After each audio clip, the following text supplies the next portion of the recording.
I'm just saying when you're not getting what you want with like playing time and stuff like that, like sometimes you just got to go through the shit in order to be the shit. Here's my thing to that.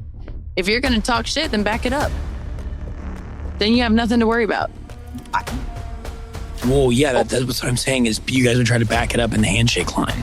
Well, that's what I'm saying. But a lot of those people who do that, they can't back it up. Sophie Cunningham just broke her silence on the Aces Mercury Finals sweep, and fans can't stop talking. The Las Vegas Aces didn't just win, they completely embarrassed the Phoenix Mercury in a clean sweep to claim their third straight WNBA title. But while the league celebrates another Aja Wilson masterpiece, Sophie isn't exactly cheering. Fresh off her season with the Indiana Fever, she shared a brutally honest reaction on her podcast, one that hints at humiliation, fatigue, and maybe even a little truth the league doesn't want to hear. So what did Sophie really mean when she said she's over it? Is she calling out the league or calling her shot for next season? Take a look at the dynasties throughout this league's history. It started with the Houston Comets, Minnesota Lynx, their 4 titles in 7 years, and now the Las Vegas Aces, 3 titles in the last 4 seasons. As we welcome you courtside once again, Ryan Ruocco alongside the Hall of Famer Rebecca Lobo. Really incredible when you think about what the Aces did. You know, for much of this season, they didn't look like a championship contender. There were times where you wondered, are they even going to make the playoffs? But wow, did they turn it around. And then, Rebecca, even after the way they were tested, pushed to the brink in both the first round and the semis, they flexed the entire finals and just dominated Phoenix. The 2025 WNBA Finals were supposed to be a battle, but instead, what transpired that night was a public ridicule Phoenix never saw coming. The Las Vegas Aces swept the Phoenix Mercury in a best-of-7 series, cementing their dynasty and leaving fans stunned, according to Wikipedia. But what caught just as much attention as the sweep itself was Sophie Cunningham's reaction. On her podcast, Sophie admitted she didn't even know who to root for on a clip that quickly went viral on social media. Later, she got more serious, saying, "I need a break from the toxicity of the WNBA. I'm drained." A huge sweep. So my actually, I'm not even going to be petty. I'm going to be good. But yeah, honestly, I think I heard it was like the playoffs overall, I think was an increase of 6% from last year. So it was huge. Like a lot more people were tuned in, which is a huge big deal for the W.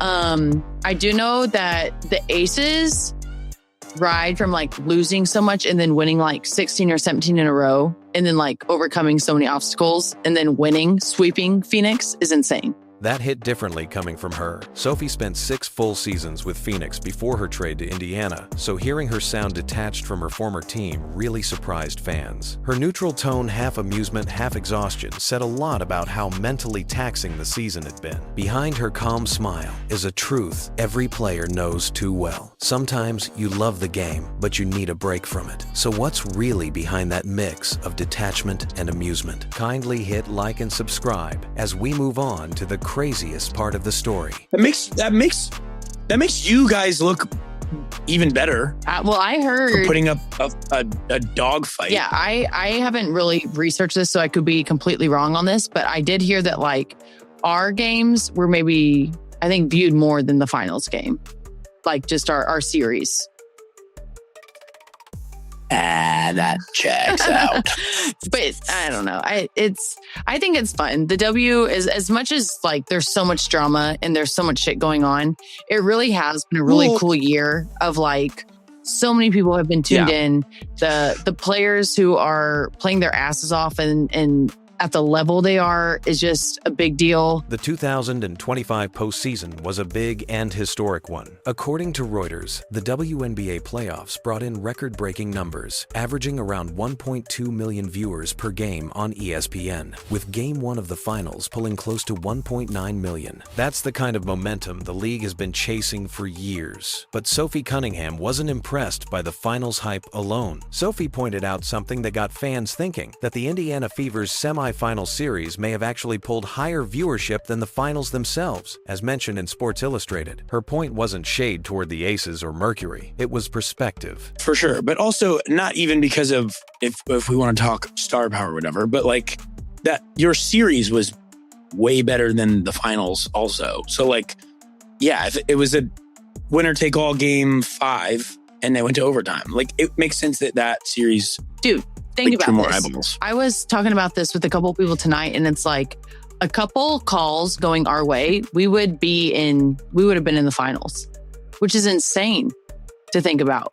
I agree. I think it's cool. Sophie's been vocal all season about the deeper story behind the numbers. She's defended her teammate Caitlin Clark from critics who dismissed her popularity, famously calling them dumb as S for ignoring the impact Clark brought to the league, according to Reuters. For Sophie, the trophies don't matter as much as how the game is growing in reach, conversation, and visibility. Do you think the league's real story is about growth in numbers or growth in narrative? Drop your thoughts below. Ratings are climbing, but so are tensions, and that's where the summer house twist comes in. Those fucking GoPros running in the house for 3 full straight days and like all those microphones, and combing through that to make a show sounds Awful. exhausting.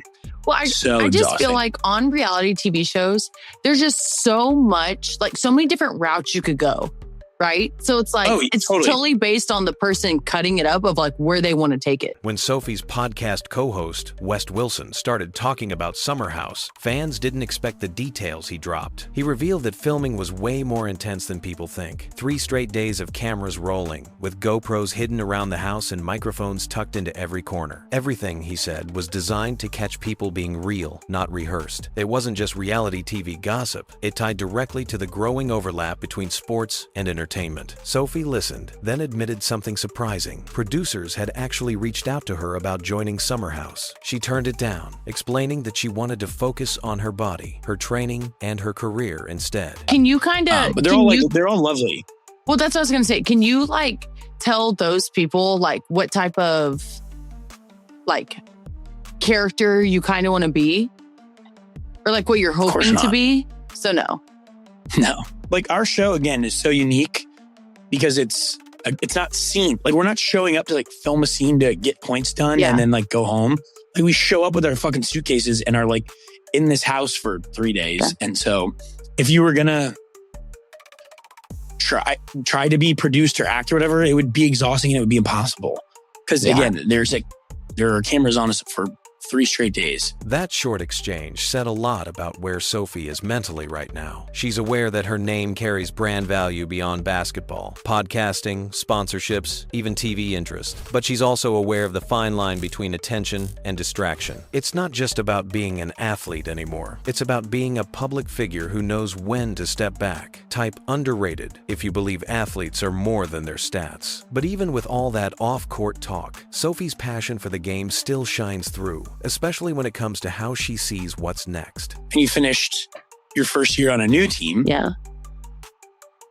So like, I guess looking back, now that you've been in 2 different places, like pros, cons, do you feel like the transition like wasn't that crazy? Is it just still playing basketball, or was it like entirely different organizations? Yeah, I think, great question. I think that there are so many. I'm someone who's just like, I love to be where my 2 feet are at. And so I love to see the positive in things. Like, I'm just that type of person, happy-go-lucky, go with the flow type of thing. Sophie Cunningham's 2025 season was anything but smooth. After being traded from Phoenix to Indiana, she faced early struggles, then suffered a torn MCL that kept her out for weeks. But even through pain and limited minutes, she's helped the Fever rally all the way to the semifinals, their deepest playoff push in years. When the season ended, Sophie didn't hold back. She posted a fiery message online. "Us can't make this season up. You better believe we are coming for everybody next season." That post quickly spread across social media, with fans calling it the Fever's warning shot. Sophie's frustration wasn't just about losing. She's been open about how draining the league's atmosphere has become. She's spoken out about officiating problems, echoing what many Fever players said after tough postseason calls. The New York Post reported how she even stepped in when trolls went after her sister on social media, defending her family and calling out toxic fans. So when Sophie said she was over it on her podcast, it wasn't just shade, it was exhaustion. Between injuries, drama, and what she sees as unfair treatment, she's ready for a clean clean slate. Which issue do you think Sophie's most fed up with? Injuries, officiating, or narrative overload? Pick one in the comments. Now let's zoom in on her message to the league, because it's bold and very public. Sophie Cunningham isn't afraid to speak her mind, and this season, she made that crystal clear. On her podcast, she stood up for Caitlin Clark, saying people who criticize her impact are dumb as S. To Sophie, Clark's presence is pushing the WNBA into a new era, and players need to match that energy instead of tearing each other down. After the Fever's playoff run, she followed that up with a challenge aimed at the entire league. You better believe we are coming for everybody next season. Behind that message is a bigger moment for women's basketball. The WNBA is preparing for its next collective bargaining agreement, and player voices like Sophie's are deciding how the league will look, from salary structures to media treatment to officiating. The adversity that the Aces have overcome has been pretty cool, but like, I'm just a competitor and I'm just ready to win. And I think that like next year, I don't know what that even looks like. Those conversations haven't even been had because of the CBA is still kind of delayed and whatnot. And so, but I just feel like if Indiana were to bring back their core, it would be a huge, big deal. Even her social media reflects that edge. After the New York Post covered her sister's tweets about refs, Sophie responded, proving she's not just vocal about her game, but about fairness and respect too. Hit like if you believe Sophie will hold the league to her words. But what does all this mean for the final sweep and the Las Vegas dynasty? Now, this is a very interesting, intriguing offseason for the WNBA. Obviously, a CBA has to get done, a new collective bargaining agreement. We've heard Kathy Engelbert talk about how she wants a transformative deal for the players that certainly increases their salaries by a lot. We know there's been plenty of talk and conjecture out in the public, especially in recent days. You also then have all but two veterans. Kalani Brown and Lexi Brown are the only veterans who are under contract beyond this season. So you're going to have a complete free-for-all in free agency whenever that CBA does get solved.